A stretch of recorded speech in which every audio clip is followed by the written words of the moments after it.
Please be seated for the sermon.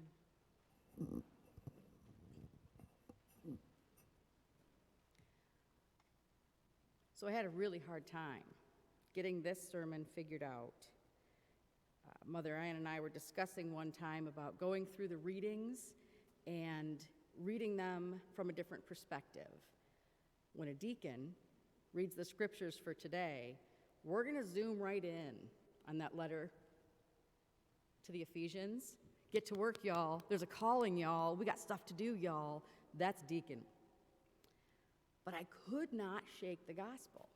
I couldn't get it out of my head. And I couldn't get this one focused. I kept thinking about the sermons and the gospel readings and the scriptures from months ago. Just kept going and going. I had the worst time. I could not get it to gel. And it wasn't that long ago that we read from Mark that he said people were following Jesus because he was doing some kind of physical healing. They didn't understand yet who Jesus is and what Jesus is trying to do. They wanted to see these signs of power. They wanted to feel a physical healing. And just last week, the gospel told us that we were the witness to the feeding of 5,000 people. And in today's gospel, John says that happened yesterday. What were you doing yesterday? I was at work all day. I had lunch with my dad. We had fish. And I didn't think about feeding of 5,000 people. I didn't think about the bread of life. Not one time. It happened yesterday. And the Spirit is there saying, don't forget. You've got to remember. This is a memory that's a muscle. You have to use it for it to be strong enough to work. And here we are today with people saying, "Sir, give us this bread." Why are they asking for this? What's different this time? What's different from yesterday to today? Something happened. Something unexpected. Something extraordinary. The whole Gospel of John is extraordinary because it's that one that challenges our worldview and moves us beyond normal, conventional thinking. This gospel highlights Jesus' own extraordinary self. Remember, it's not that long ago. People are sneaking up behind him, touching the hem of his cloak, and I'll be all done with my pains and my ailments and my worries.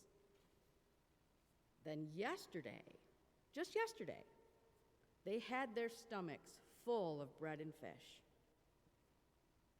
And so today they begin to question, who is this man really? I mean, for my own peace of mind, I'd like to know how 5,000 people could even hear what Jesus was talking about. There's no sound system. That's loud. There's no cameras. There's no YouTube channel. Who is this guy? The gospel said there's a large grassy spot, and they sat down and they listened. The gospel said there was a pop-up storm, and all of a sudden, Jesus is standing on the water right in front of us. Yesterday. Who is this? We're becoming aware of a presence that is with us. Not just a guy we don't know. A whole presence. And that awareness, I think at the beginning, was probably more disturbing than comforting. But if we listen through the roar of the waves, the wind, block out the voices of the people sitting next to us on this grassy spot. We might be able to hear the voice that says, "Don't be afraid. I'm with you."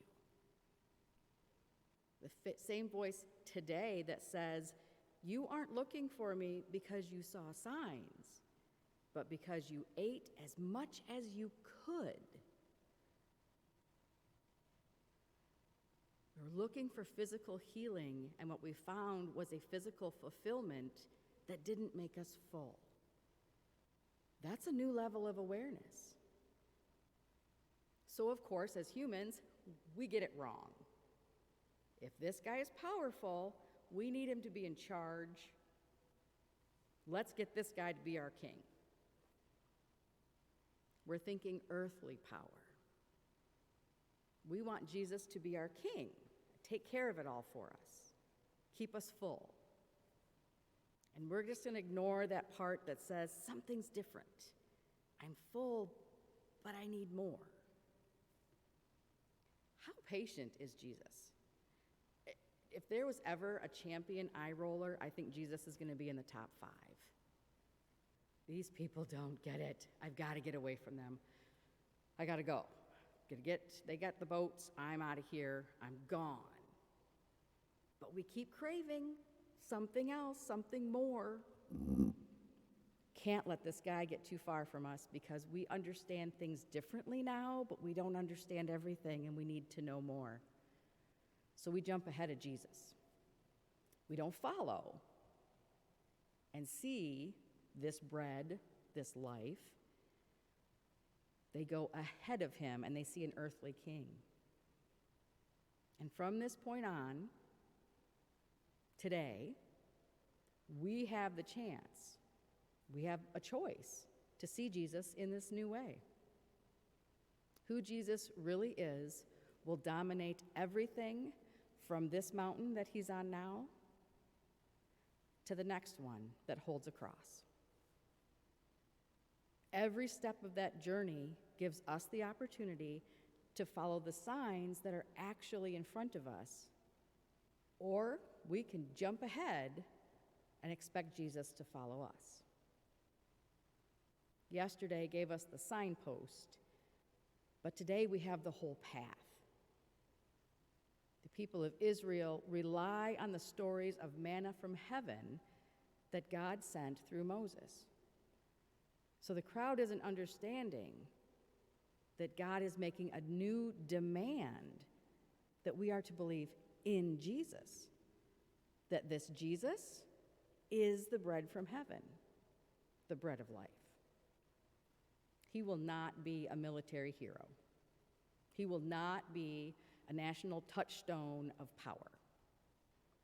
Jesus will be the nourishment of love, faith, hope, charity, kindness, real life, everlasting. We will continue to be fed with bread and fish, and it will keep us alive. But it's that yearning for the deeper fulfillment that will keep us living. The yearning to be followers of Jesus. Who is this guy? Why is his presence so important to me?